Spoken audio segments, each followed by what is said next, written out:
और इफेक्टिवनेस को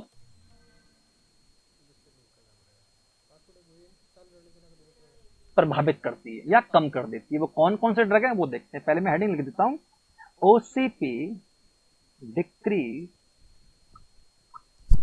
एब्जॉर्प्शन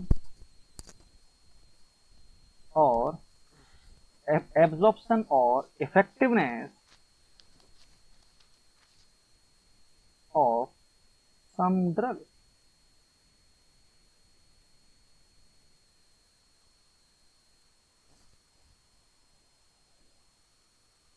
सम drug such as, जैसे कि किस किस ड्रग की बात कर रहे हो सर आप?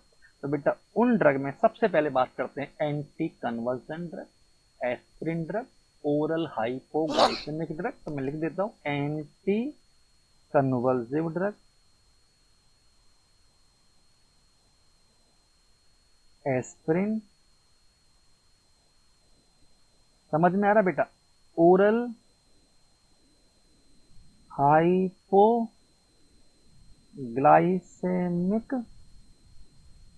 ड्रग।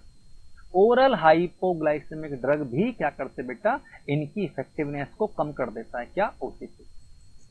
समझ में आ रहा है? ठीक है, ये हुआ पहला। अब बात करते हैं सेकंड।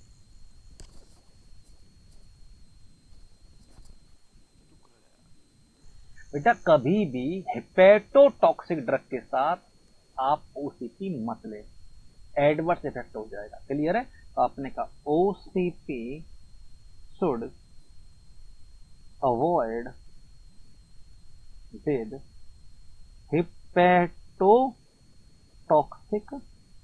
ड्रग। अब बेटा जितने भी ड्रग होते हैं या तो मोस्टली हिपेटोटॉक्सिक होते हैं या वो नेफ्रोटॉक्सिक होते हैं। और ये आप अच्छे से जानते हो, सर आपको पढ़ा चुके हैं और पढ़ा देंगे फार्मा के अंदर, which drug hepatotoxic and which drug is nephrotoxic. Kidney पर बुरा असर किसका होता है और बेटा लिवर पर बुरा असर किसका होता है। क्लियर है? Even acetaminophen is the hepatotoxic. जो सिंपल पेन किलर होता है वो भी हिपेटोटॉक्सिक होता है। क्लियर बेटा? ओसीपी अवॉइड करनी चाहिए आपको किसके साथ लेने में, हेपेटोटॉक्सिक ड्रग के साथ लेने में अवॉइड करनी चाहिए,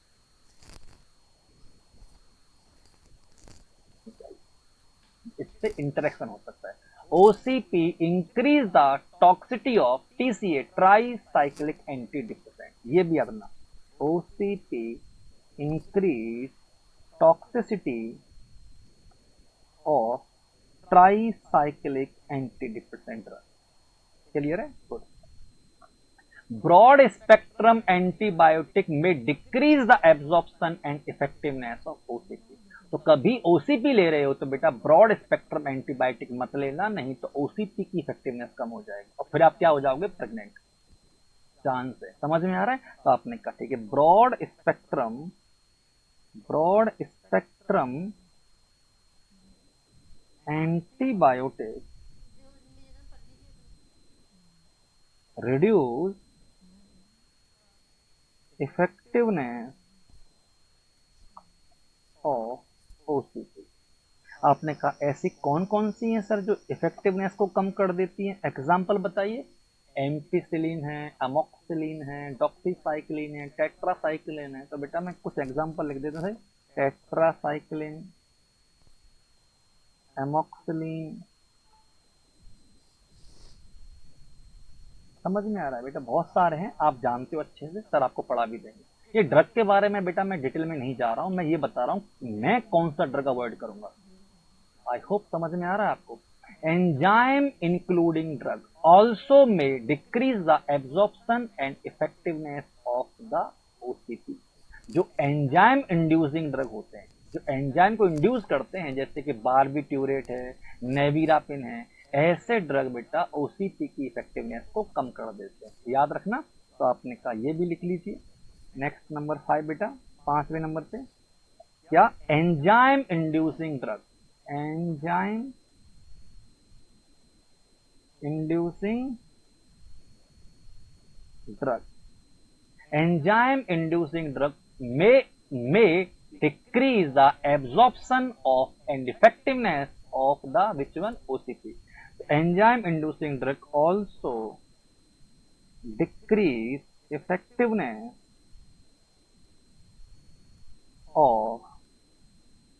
ओसीपी। ओसीपी की इफेक्टिवनेस को कम कर देते हैं। आपने कहा एग्जाम्पल बताइए। नेविरापिन।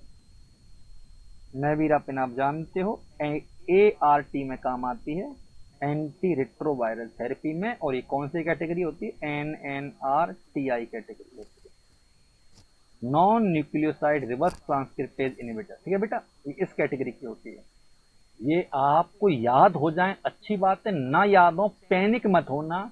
एग्जाम में इससे रिलेटेड आपका कोई क्वेश्चन गलत नहीं होगा, ये मेरी गारंटी है। ठीक है बच्चे, इसी के साथ बेटा खत्म होता है ओसीपी। हमने डिटेल में आपको पढ़ा है ओसीपी। आई होप आपको समझ में आ गया होगा।